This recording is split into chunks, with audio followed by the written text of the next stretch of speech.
All right. Assalamu alaikum and good morning. I hope everyone can hear me. If you can't, let me know. Right. So this morning we will have an art talk that will be presented by Dr.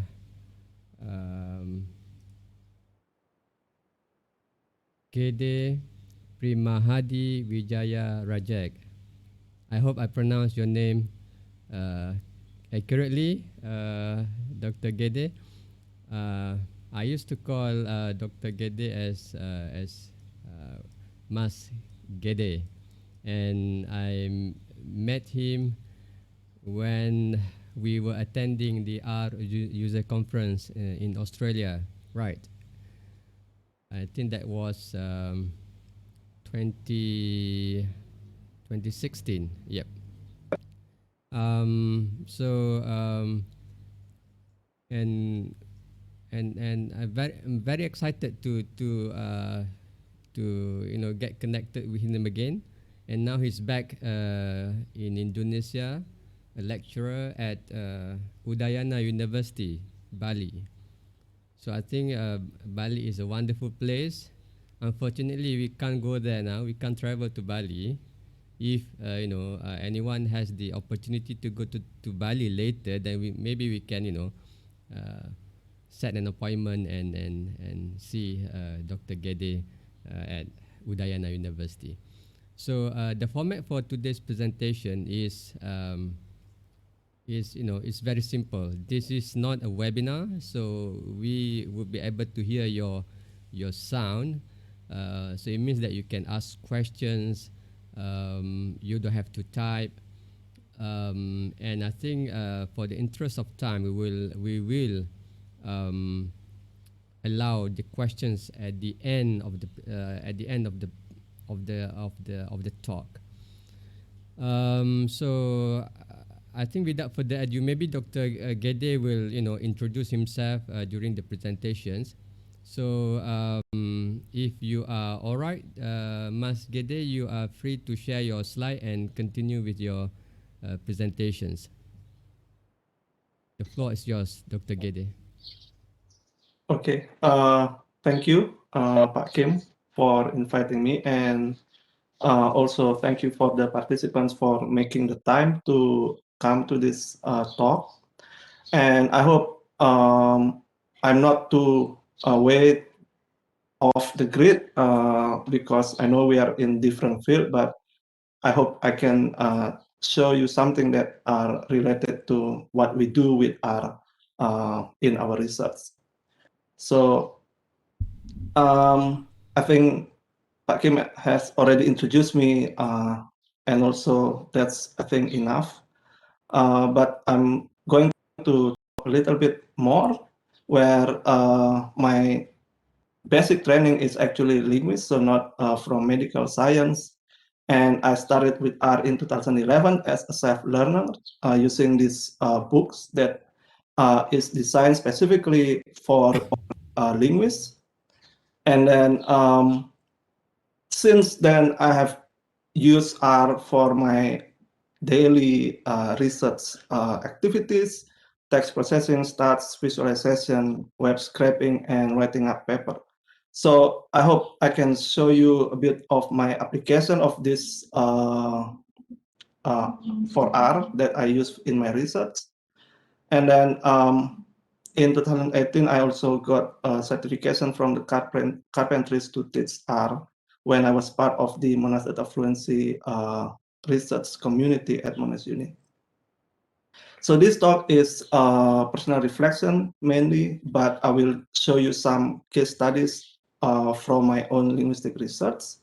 But before that, I will talk a bit about state of the art in language sciences and also why do linguists nowadays use R in their research, because there is a situation where my friends, non-linguist friends at Monash at the time asked me, what do you do as a linguist using R? Okay, because it's what we call stereotype that language is more of qualitative phenomena, so we don't really need such computational tool, but things are changing in our field nowadays. So I hope to share a glimpse of that change in this talk. One state of the art in language science nowadays is that we have practical life-changing advances in natural language processing. And we use these change or these advances in nearly every day. So we talk to our tools now with Siri or Google Voice, I think, and that involve processing language data. And also Gmail nowadays fantastically have the autocomplete message. So this helped me a lot when I write email. And also we have a spell checker in our phone, yeah, that also involve language data. And of course, Google Translate, yeah. However, these are grandiose advances that are beyond my skill. Yeah, I will not talk about this because I'm not dealing with these huge things, just very simple language research. But these are what is going on in relation to the use of language for changing our life nowadays. Another aspect for million sentences, okay, that's a lot of data. And English also are very rich for their digitalized text collections.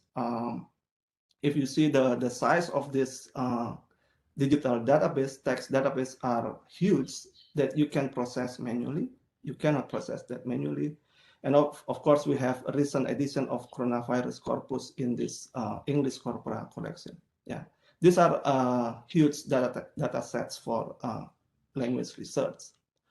So there are different kind of texts that we are dealing with in linguistics. The simple one is raw text, just text, very plain text that you can read online or in the newspaper online, yeah, just plain text. There are also texts that are added with linguistics information, such as this one. We have tag for each word. So this is a subordinate conjunction, and this is a pronoun. Yeah, there is let's say grammatical information added into the text. And the format of this annotated text are different. We see from this one, it is appended like this, but there are format with tables like this one. We have the word, we have the word classes of this word, yeah. Or we have this XML-like format for annotating text. Yeah, various kind of format to add information inside the text. This is another format of text representation in linguistics. You have this is from language in Flores, and you have this translation of this word. Okay, very complex information inside a text for us to deal with. And we also have not only monolingual text, but also recently there is huge explosion in the availability of parallel text, multilingual text. As you can see from here, we have this English text and its translation here. And the format is not easily accessible. Yeah, you need to do something with this kind of format so that you can analyze it. But this is very resourceful data. There is also data that are scattered, separated as a different database, but they are linked to some extent, like the Max Planck data for research in Indonesia. They have different kind of tables of different data sets, but they are linked in somehow with this ID. Yeah, so we need to do something to get information from these scattered data sets. Yeah, and we cannot do that manually. And why are these big data useful for language study? They are a source of empirical and naturalistic data and evidence for theoretical and practical orientations in our field.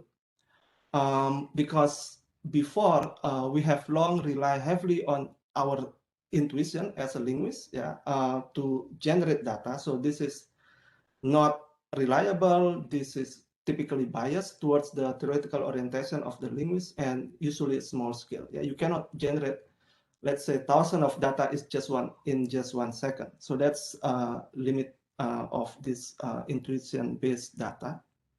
So big data is a huge advance for linguistic research nowadays.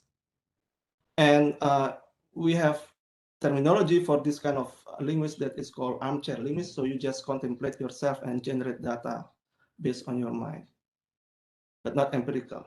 And another advance in linguistic research nowadays is we are now entering the age of quantitative method. Yeah, so now linguists increasingly use quantitative method, not only qualitative approach in their analysis. And I hope to show you some example of this advance later on. So that's why it is possible with the availability of large textual data to combine qualitative approach, the tradition in our field, with the quantitative technique. And I think in epidemiological field, it's common. Yeah, it's just part of your area where you need to do some quantitative and statistical analysis.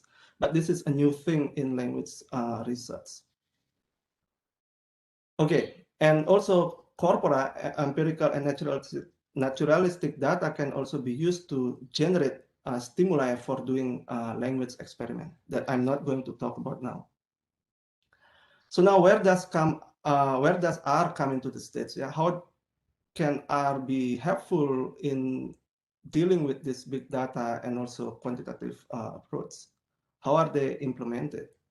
R becomes very popular in linguistics nowadays because it has good processing capability and rich resources. It has a lot of packages and community, very welcome community, and also R is a full-fledged programming language for nearly many things that we as a linguist can imagine. Yeah, it's very useful, and I hope to show you some example of that.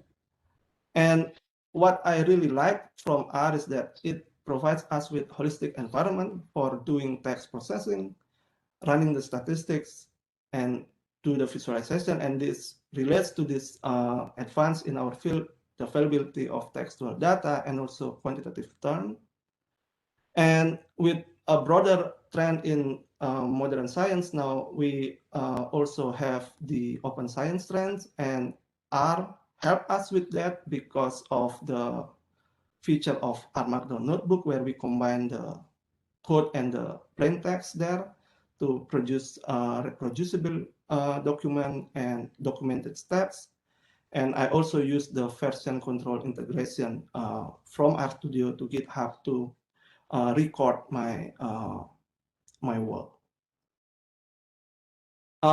Okay, so these are the general features of R that linguists are grateful for, should be grateful for, and also that the features that I like so much from R. Let's go to case study from my own linguistic research. Yeah, how I use R, and I think you also have used R in your own field, and I hope to show you what at least what I do with R in my research.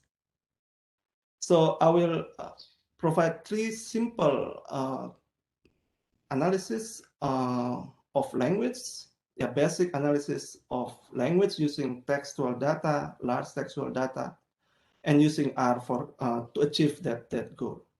The first one that we are going to see is extracting common phrases from large text. Yeah, it is called N-word sequence.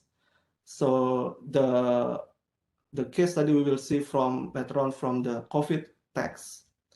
And I will also show how we analyze meaning of words using keyword in context display, and also association between words and their thematic implication.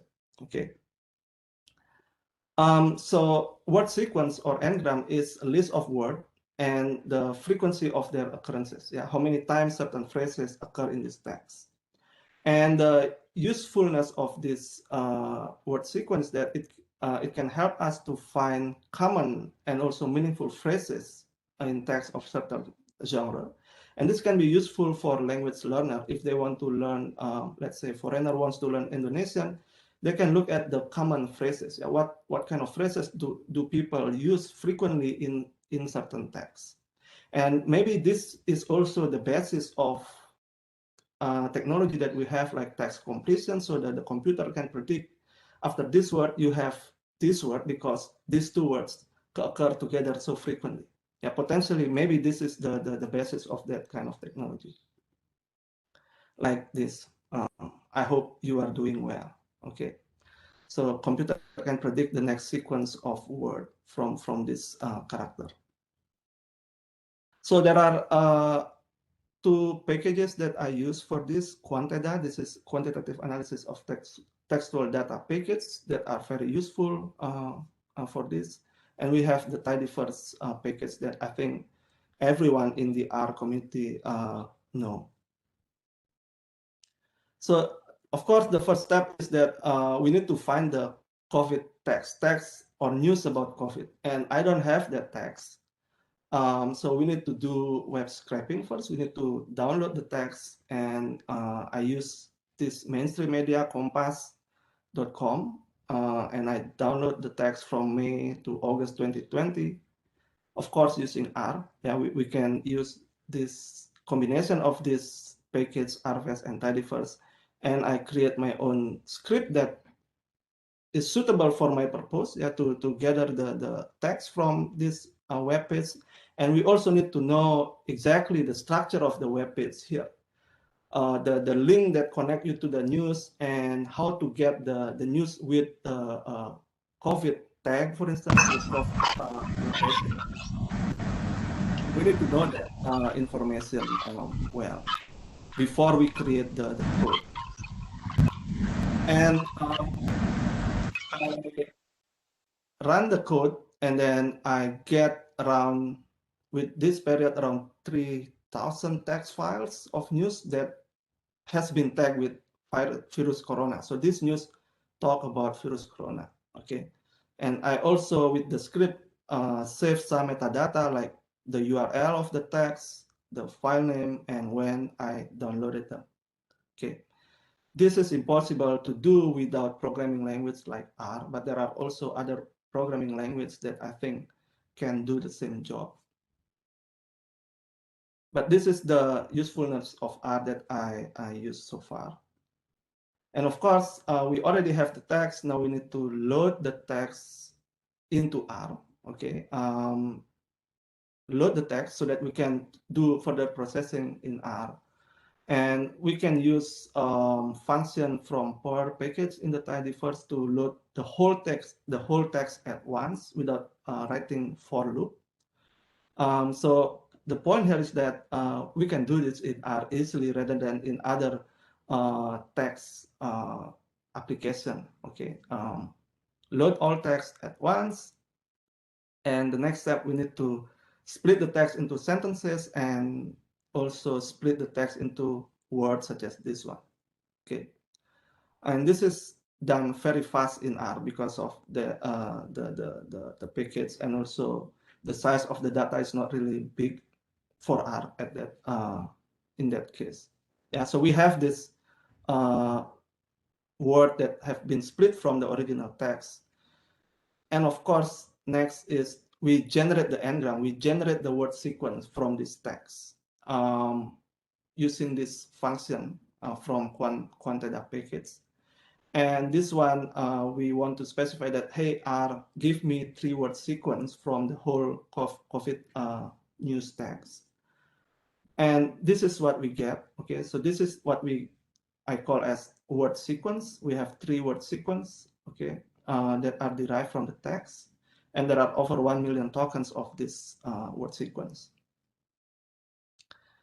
Okay, of course, these are just tokens, and we need to tabulate them. Yeah, we need to find out how many times, for instance, this phrase occur in the whole text, and we can sort them by frequency. And this is the aspect of quantitative analysis that is involved in this language research procedure. Yeah, creating tabulation, simple quantitative analysis, creating frequency lists like this. Okay. And with this frequency list, we now get to see which kind of phrases are common in this 1 million text of COVID news. So we see pandemic virus corona, we see proper name like gugus tugas percepatan. So this is a kind of task force to accelerate the reduction of the spread of coronavirus. Yeah, and we find different other common phrases, terinfeksi virus corona. Yes, so these 3-word sequence are very frequent in our text, and this cannot be done by just looking at the text one by one manually. Okay, so there are over 800,000 types of trigram, and this is the frequency of each of this pattern. So now, what are the qualitative aspects of looking at this data? Yeah, we already have this list of word sequence. So what do we do with that? It really depends on our research questions. So for instance, let's say my exploratory research question is to find out word sequence that begins with the verb with me, like this, yeah, me verb in Malay or Indonesian language. And we can now qualitatively inspect the kind of, let's say, theme or meaning that emerge from these phrases. So if we see closely, we see that the word sequence that start with me, they mostly talk about how we deal with the virus. So you need to do the health protocol, obey the health protocol. You need to, let's say, menjalankan protokol kesehatan. I don't know what is menjalankan in English. Maybe run the health protocol, something like that. You need to follow the health protocol, prevent the spread of the virus. Okay, fight the virus and so on. Yeah. So this kind of theme cannot be found quantitatively, but we need qualitative interpretation here. And if we look at the word sequence that start with D, different pattern emerge, different theme emerge. So mostly it talks about statements of the infection. Someone is stated to be positive COVID. Someone is stated to be free from the virus and so on. Okay. And other pattern that we can extract from this kind of data. If we look at the pattern that start with ter, verb that start with ter, okay, we see how we get infected by the virus. Okay, so there are different patterns from the word sequence that have me verb with the D verb and also with the ter verb here. Okay, terinfeksi, terkonfirmasi, terjangkit, terpapar, tertular, terkena. Yeah, so those are different verbs that we use to talk about how people get infected by the virus. And there is also phrases that talk about intensity, I think, mengalami peningkatan, experience increase, the most in the world, the highest in the world, biggest in the world. Okay. These are qualitative aspects of looking at this quantitative data. Okay, I hope I show you a very simple use of R and also basic technique of word sequence to explore pattern of phrases in the COVID text. Now, what is meant by keyword in context? This is useful way for us linguists to represent data for further analysis. Let me show you what it means. So this is keyword in context display. We have the word that we are interested in to analyze, surrounded by its context to the left and to the right. Okay.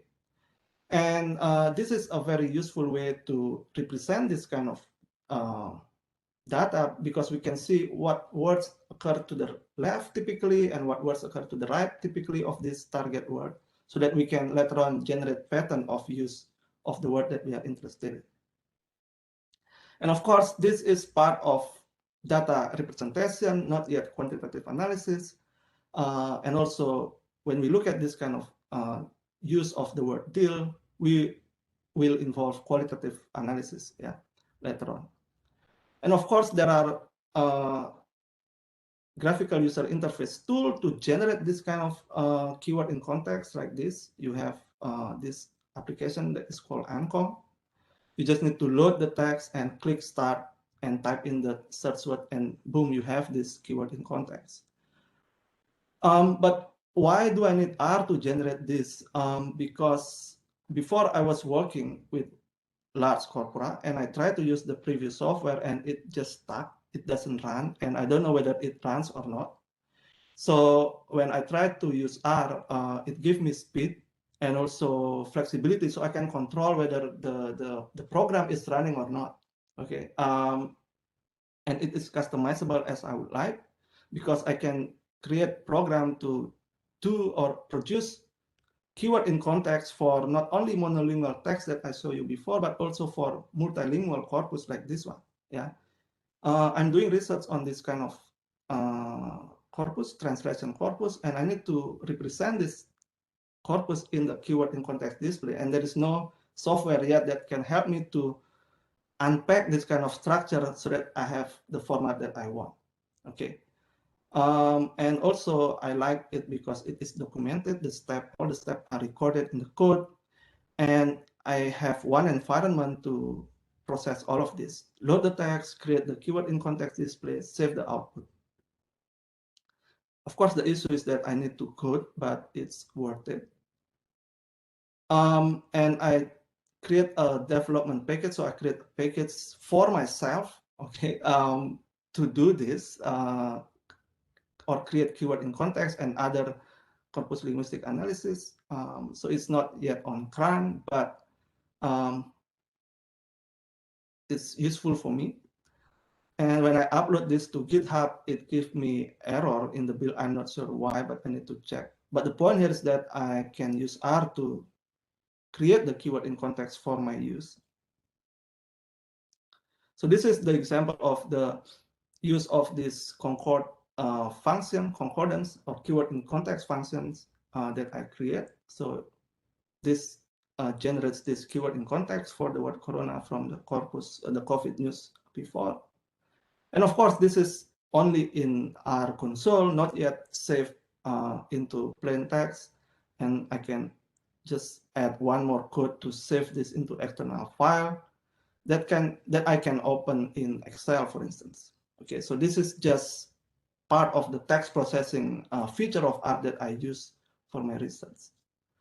Of course, this is not yet telling us anything because it's just data in certain format of representation.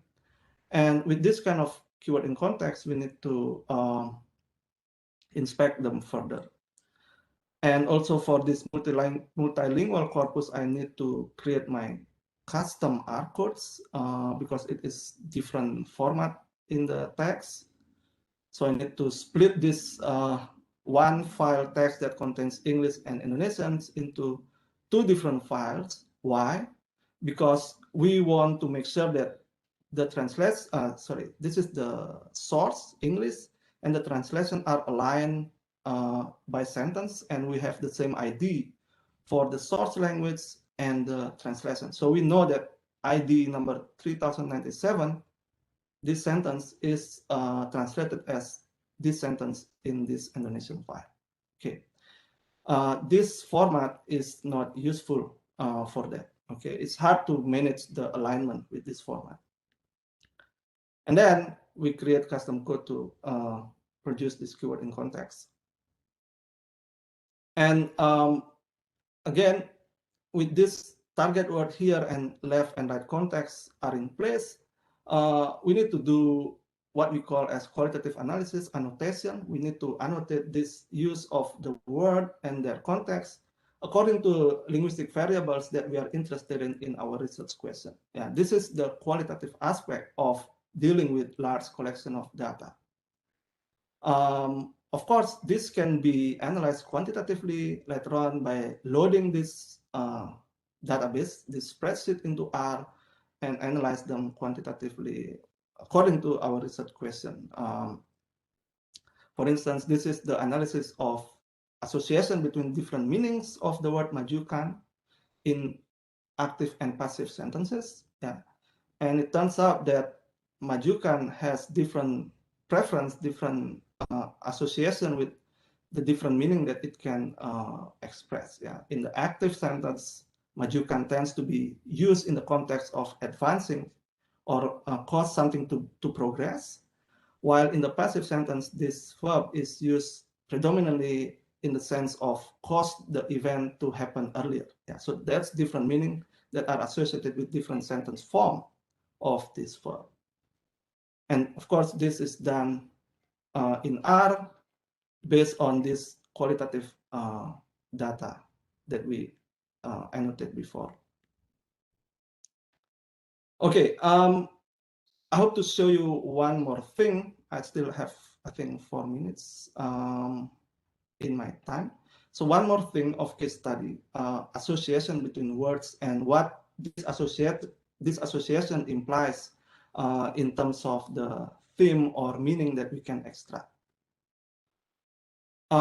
Again, knowing how word is associated with another word involve quantification, and this is the quantitative aspect of the study. Okay, and log likelihood is a common measure that is used in corpus-based study of word association in linguistics. And I'll show you some exploration with network visualization that is also done in R. And of course, looking at association involves qualitative analysis regarding the theme. So word association is also called as collocation, word co-occurrence, and word association looks at the typical neighbor of a given target words within the stretch of text. Yeah, what words typically occur to the left and to the right of the target word that you are interested in. So imagine you are interested in the target word of corona, and these are the lexical neighbor of corona to the right and to the left of it. Okay. And we can only focus on just one word to the left or 3 words to the left and to the right. It depends on the research question. So let's see what words are associated with COVID and corona in the COVID news text. So the exploratory question is that what is the role of language as a communication tool, not only to talk about COVID-19, but also to engage people to think about and respond to COVID-19. So this is part of a presentation that we did last year at ANU. So we look at the verb that typically occur with COVID and corona.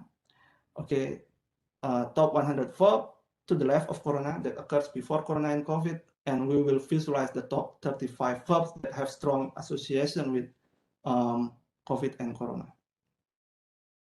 So inspiration and quotes for this network analysis come from this work by Desagulier, and iGraph, gggraph, and tidygraph are the required packages for this.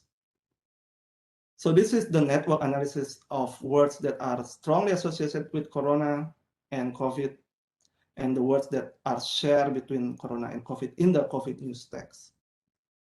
So the line thickness indicates strength of association between the word, and then the size of the node indicates the joint co-occurrence frequency, how many times each of these words occur with COVID and corona in the text. And then these big red dots are our target word. They are the central theme here. And the node coloring indicates centrality of its nodes in the entire graph. Yeah, the redder the color, the more central its role in this network. The whiter, like this one, white, yeah, or the lighter, the less central these words are in this network. These are shared collocates between these 2 target words that we are interested in. So, okay, so to generate this, we do quantitative analysis. Okay, so now we need to interpret this in terms of the research question that we see before. What does these words, what do these words tell us about corona and COVID? So if we look at words such as melawan, menghadapi, mengendalikan, menahan, mengatasi, to overcome, melindungi, and suppress, they suggest that we view and talk about COVID and corona as an adversary, an enemy that we need to fight. I think this kind of metaphor is common in medical science. Yeah, you typically talk about disease as adversary that you need to fight in a war. And other verb that typically collocated with corona, such as menghentikan, to stop, memperlambat, to slow down, menahan, also evade. They suggest that the virus is like moving objects that come to us, so we need to stop it, we need to slow it down, and so on. And also we have words that highlight the intensity of this virus, minimalisir, to minimize, and to reduce. Okay, so these are part of the interpretation aspect of looking at this data. Okay, and this involves qualitative interpretation.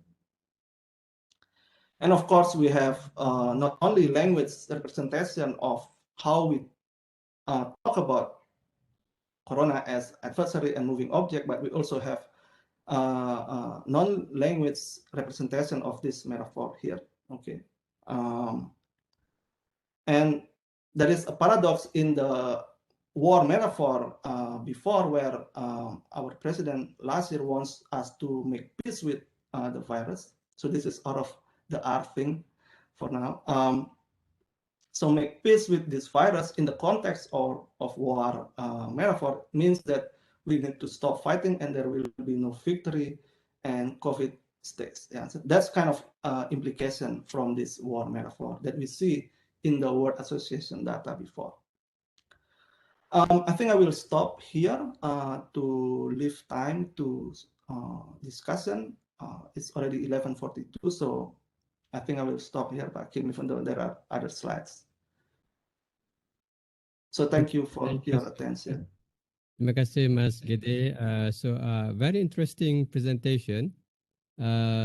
Definitely, something very new to me, but I see lots of potential.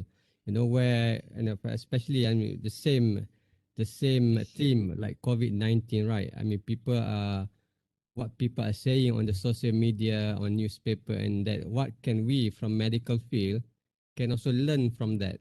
So I think that is something, but that's something very very new to me. So I got the sense of it, but I'm still not really sure in terms of how we can implement that. How can we move from the linguist or the linguistic field to the medical field? But I see lots of potential in there. So I think now what I'm going to do is we are going to open for questions from the participants. If you have questions, you are maybe you can raise your hand, and I can unmute you in case you cannot unmute yourself. I think you can. If anyone has any questions, you are free to. Okay, Arifin. Okay, Arifin, can you unmute yourself, Arifin? Yeah. Yeah. Okay. Thank you, Dr. Gede, for excellent presentation. It was quite an eye opener for me and for the rest, I think, because there are also we can see so many potential from learning R, right? And I have only a question. In your analysis, the source of the data was from news outlet, right? Which means that they use the formal language. How about if you analyze from such like from Facebook or Twitter using the informal or slang language? Thank you. Yes, thank you, Pak Arifin. So yeah, that's interesting because R also provide us a way to extract data from Twitter. But at that time, I haven't done that because my collaborator wants to see what mainstream media says about COVID-19. But I believe it's interesting to see what personal or I think individual people through their tweets say about COVID-19, and also looking at let's say Facebook group comments there, what kind of sentiment, for instance, that people have and in relation to certain regulation that are in place by the government at the moment. That's also something that we can explore, but I haven't done that. But that's something that I think you can start exploring. So maybe we can search for tweet that has certain tags in the tweets, and we see how people use language, talk about COVID in that tweets with that certain text, for instance. But that's very interesting, and R is very powerful for that. But yeah, I don't do that yet. Yeah, because For the from first time. from the sources like Twitter or Facebook, they use informal language, right? Not the sentence is a bit disorganized, right? Right. Yeah, Yeah, that because I it's know. informal, yeah. Yeah, Not and also very short, so we can't see the full context. But I think if we gather a lot of data, and also we focus on certain keywords such as maybe corona or lockdown, we can start looking at what kind of word that are typically occur with that kind of target word that we are interested in. But yes, I agree that social media are typically informal form of the language. yeah. Thank you, Thank you, Dr. Pak Arifin, for the question. Any more questions from the floor? Silakan. Feel free to use bahasa Melayu. Ya, Mas boleh Gede bahasa Melayu. bisa berbahasa Melayu. Hello, Assalamualaikum. Halo. Silakan. Okay, I have a few questions. First of all, thank you, Dr. Gede, for very eye-opening presentation. So a few questions that I have. First, related to the engrams, right? I just wanted to know, when we doing engrams, whether bigram or trigrams, do we take into account the order of words? So that's the first question. Second question related to the dictionaries. I just wanted to know from your opinion, how common the dictionaries for non-English that we can use for the text analysis in R. Third question about your package. So your package, is it specifically for Indonesian language, or can be used with, like Bahasa Malaysia as well? And last question about the translation. You show us in your slide that we can translate like Indonesian to English. So is this can be done in R as well, or we need to use the external software? Thank you. Okay, thank you for the questions. So the first, I think, let me show this slide again for the n-gram, for the whether we take into account the word order. So the n-gram works like this. So if it is 3-word n-gram, trigram, so it will start like this. Sorry, let me play this. So let's see this text number 1 here. So we have jumlah perawat pasien, so that will be the first trigram, and the next trigram is perawat pasien COVID-19, the next trigram is pasien COVID-19D, and so on and so forth. So that's how they generate the n-gram, word sequence uninterrupted. And there will be no word order, but we can, of course, later on filter from this trigram which word that you want to extract, whether you want to extract the words that occur at the last, like this one, or in the middle. Okay, so that's something that we can do after we generate the n-gram. But when they generate, they don't consider word order. Doctor, And then, if I can interrupt a little bit, what I mean is, whether let's say the third engram, right, di rumah sakit. yeah. So di rumah sakit and sakit di rumah, is it considered the same engrams? Oh, yeah, I know what you mean. So no, that will be different n-gram. So if you find di rumah sakit and there is another engram sakit di rumah, there will be different types of engram. Okay, maybe dia sakit di rumah, so that is the original text where you get the sakit di rumah. But when di rumah sakit, maybe it comes from dia masuk or tinggal di rumah sakit. So that's how the program will extract the engram from the word sequence. So sakit di rumah and di rumah sakit will be different types of engram. Okay, and then, yeah, I hope that answer. And then the second question is, let me jump to the translation. So the translation is not done by R.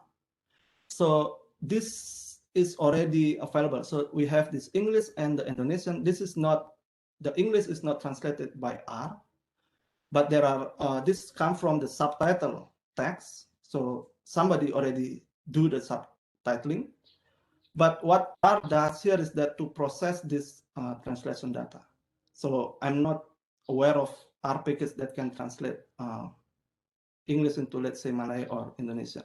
But maybe I missed something. But the point here is that this is not done in R, the translation. Yeah. And then the dictionary is, do you mean dictionary or a package for Indonesian for text analysis? Package that usually we use for like sentiment analysis.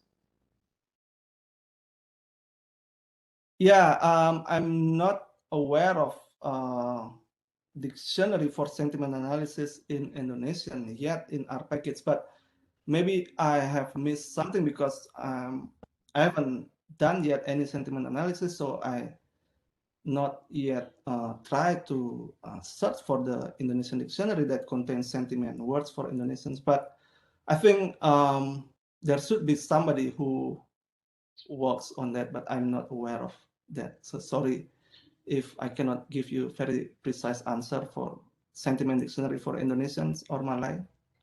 Do you have that in Malay, sentiment dictionary? I think we have one in Python. I'm not sure whether we have one in R or not. I see. Yeah, that's also something that I'm ashamed of because I don't use Python, and when I know there are features in Python that R does not have, I'm kind of jealous. But maybe it can be imported into R. I'm not really sure. And I think you have 4 questions. What is the other How one? about your package? Oh yeah. So that's that one. It can be used for Malay as well, as long as it is in Roman character. Okay. But I really need to fix stuff because this build is error, and there is something with this RMPFR package that doesn't work here. So I really need to fix this first. But you are feel free to explore the code there. But technically, it can be used for Malay because it's in Roman character, where the words are separated by spaces. So that is important.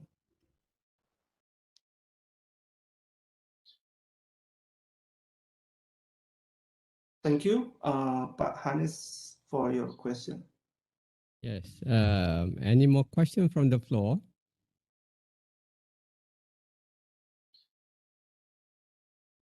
If you have questions, you can unmute yourself, or you can raise your hand so I can say your name. And so maybe while waiting for a question from the floor, maybe I want to ask Mas Gede. I mean, if you do interview, using a tape recorder and all that for qualitative study, right? So that can also be applied using this technology, right? I mean, you did yours from, you took data from news, from media, from newspaper, online newspaper, but when it comes to voice recording and all that, that can be done too, right?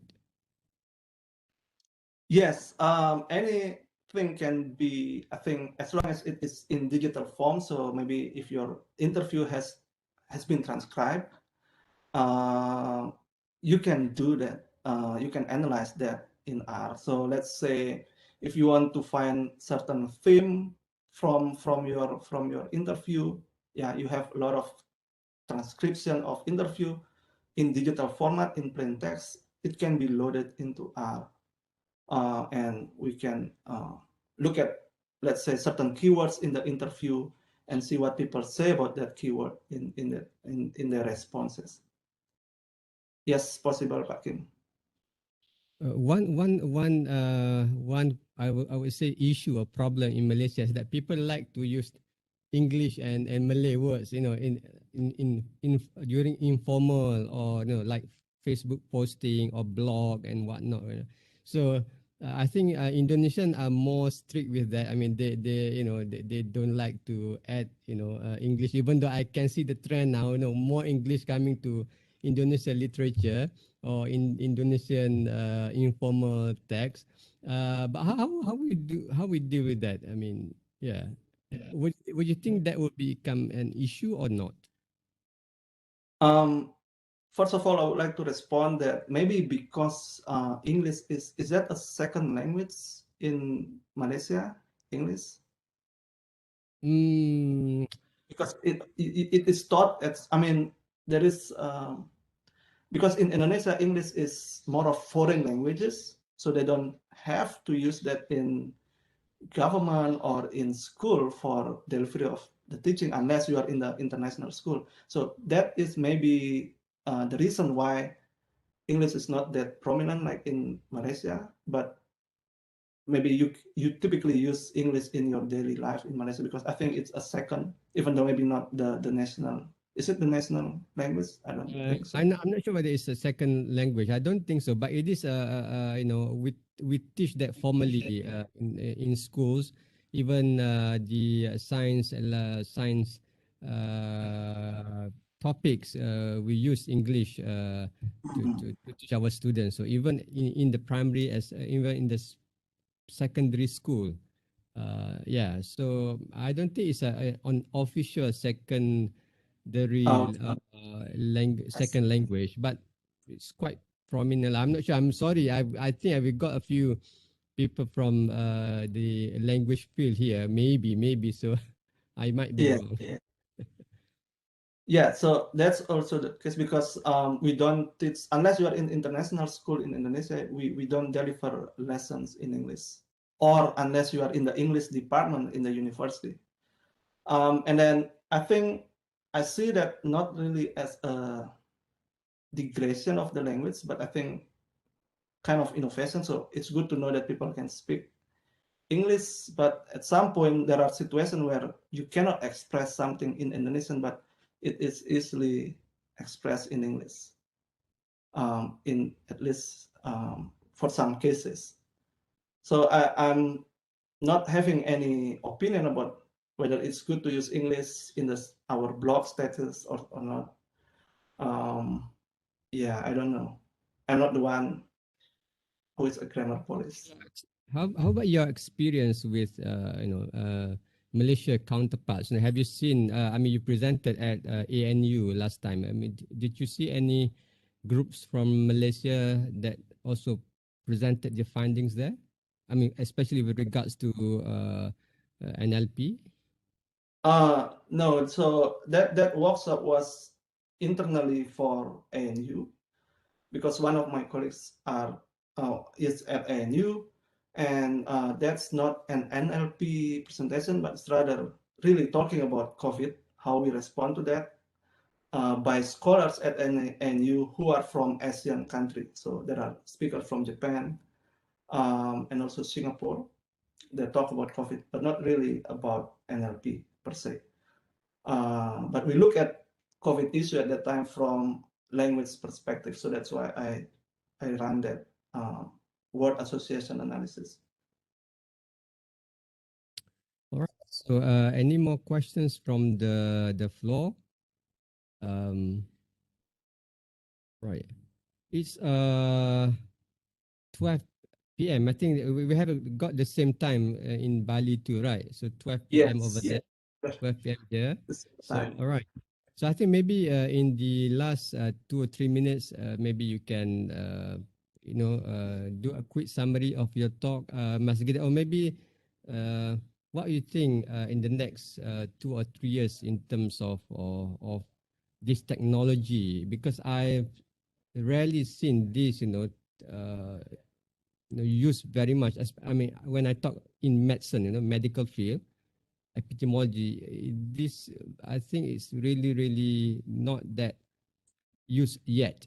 So, what do you think in the next 2 or 3 years, especially with the technology, with our technology, number one, and how we can move forward in terms of this language sciences?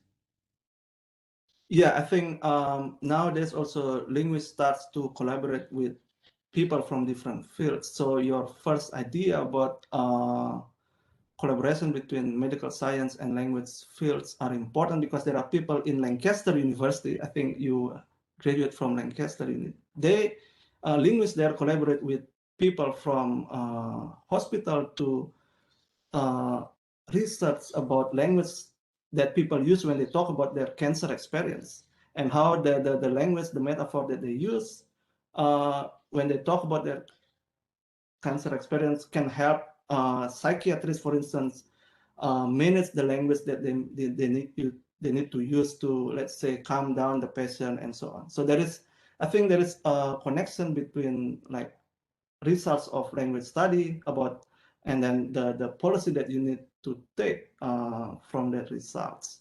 So like the COVID case that I showed before, maybe we can start, let's say, organizing the language that we use to in the governmental level to, let's say, invite people how to view this war against the virus and how we deal with that properly, of course, because everything that the government say is through language, and that can create different framing from different people.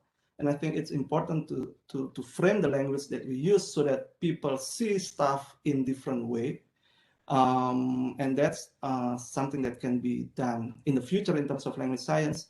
And of course, with the technology, we can harness large collection of textual data, digital text, to analyze that kind of language phenomena together with people from different fields, I think.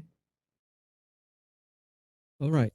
Interesting, interesting. This is something that I'm very much interested to look at, to go through the literature, and blogs and media and get, turn that into quantitative something, a mix of qualitative, quantitative. I think that's a really nice merging of qualitative elements and quantitative elements. Before this, maybe we see that qualitative is like qualitative and quantitative is like quantitative. Now, I think what you have presented, where you mix, a significant amount of qualitative aspect and quantitative aspect, merge them together to understand, situations better. So I think now it's 12:05 p.m. So I would like to say thank you very much to Mas Gede. Terima kasih ya Mas for your very interesting presentation. Oh, there's any one more question? Yes, go ahead. I don't know your name, so can you say your name and ask the question? Assalamualaikum, Dr. Kim ni saya Irfan ni. Irfan. Okay. Silakan. Hello and Assalamualaikum, Dr. Gede. Yes, I just want to ask you one question. I mean, in terms of this capability of R, in terms of natural language processing, all these things, how about its performance for like in the challenges that we commonly encountered for natural language processing, for example, in terms of contextual words, phrases, homonyms, synonyms, irony, and sarcasms? How can R differentiate all those things? And have you encountered any previous studies, or you have any previous experience of using Bayesian analysis in analyzing these kinds of problems? Yes. Two questions. Yeah, thank you for the question. So I'm not sure about sarcasm yet, but I received many email about conference that look at that through language sarcasm, but I'm not doing research on that. But we can, of course, use certain technique like vector space. I think that's what is called nowadays kind of machine learning techniques that look at relationship between words, so you can find synonym and antonym as well, because you can measure the relationship between words and their context. So you context, so that you can extract which words are closest in the environment with certain words using this word to vec technique. I think maybe if you are from NLP area, you are aware of that, which is called vector space modeling.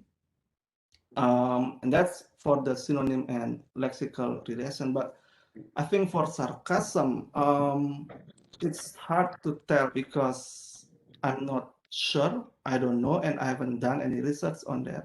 But that should be something that people can do in NLP, because they can do sentiment analysis.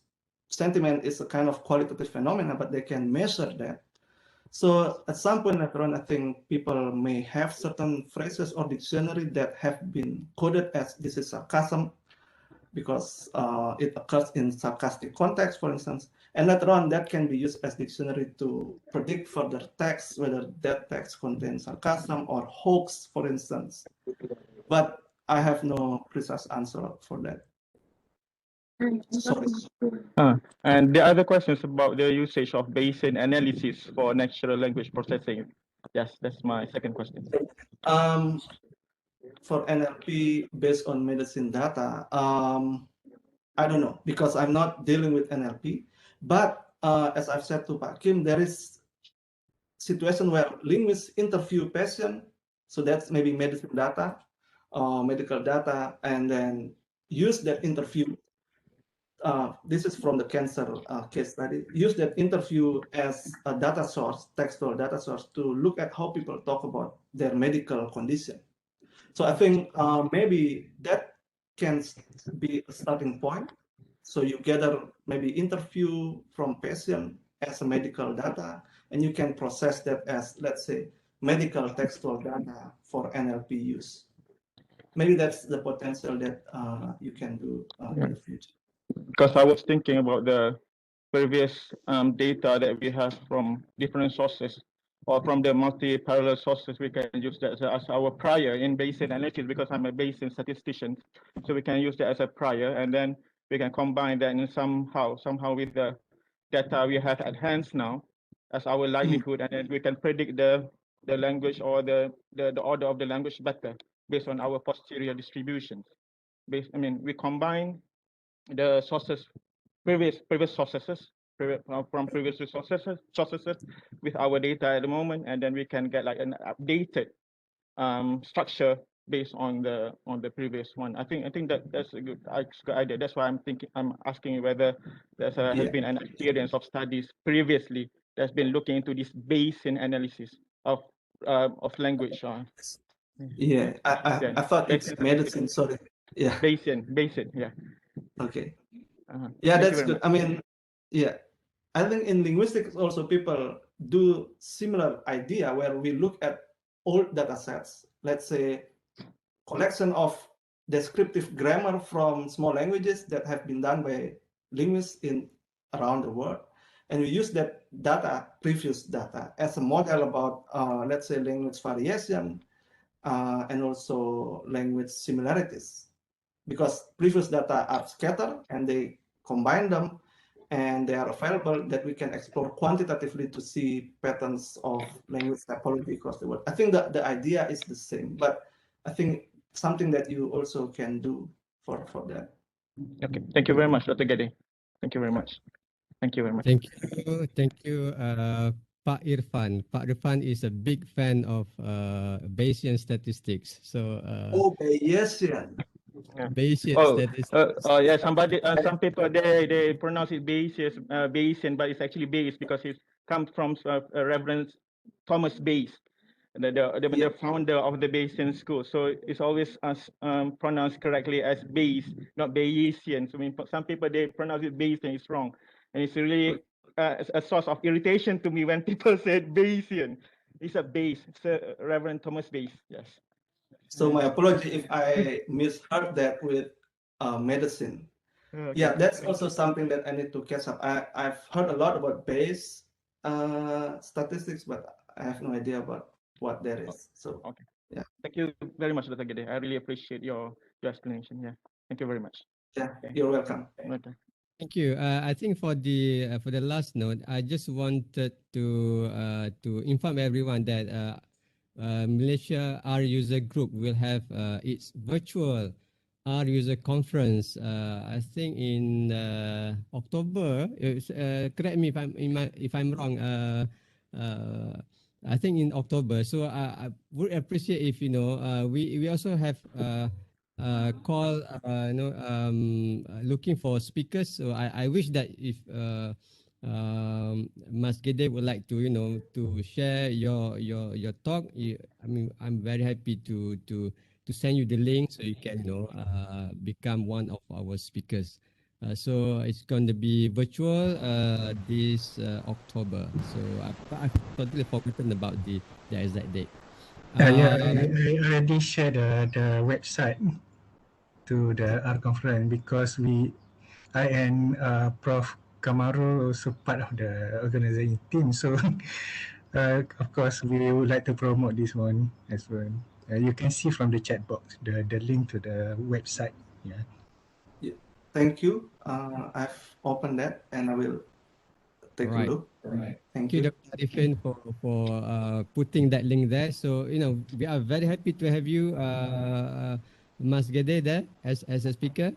Or maybe your colleagues. So at least we want to make sure that we got our friends from Indonesia too as our speakers.